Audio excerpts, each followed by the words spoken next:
Le Barça s'impose sur le plus petit des scores, 0-1, but de Rafinha. Le Barça a fait un match sérieux, appliqué, ils ont profité de leur temps fort pour marquer, puis ensuite ils ont été solides en défense. Bilbao n'a pas su concrétiser leur domination de la seconde mi-temps, c'est vraiment dommage. Notamment parce que les frères Williams, ils ont du potentiel, hein, mais... En fait, les deux, on dirait Vinicius quand il arrivait au Real Madrid. Je comprends pas, en fait, les choix qu'ils font dans la zone de déséquilibre. Et dans la surface, ils ont du mal à finir. Surtout Iñaki, qui a pas marqué depuis octobre.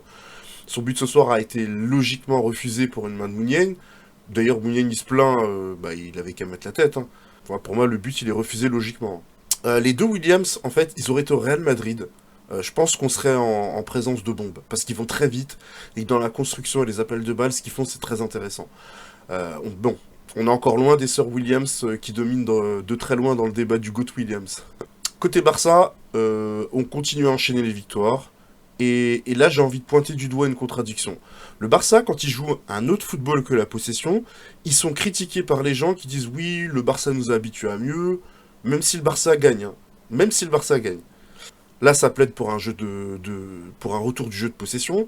Un coach arrive dans ce sens, et là les commentaires ils disent ah, ce football stérile de possession, c'est vraiment ce qu'a besoin le Barça, il devrait être plus moderne sans jamais définir ce que veut dire moderne dans ce cas, hein.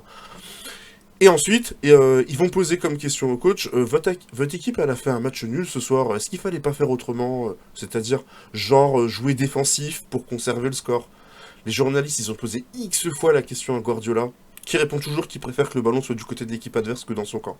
Là, on a Xavi qui va dans leur sens, le sens des journalistes, c'est solide, ça prend pas de but.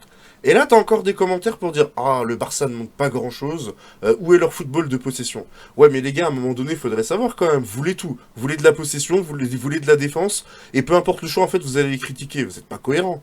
Bon, la Liga est quasiment terminée, le Classico pourrait tout relancer, ça pourrait mettre un peu de suspense, mais bon, vu que le Barça joue plus en Coupe d'Europe, je ne les vois pas du tout faiblir dans la course au titre.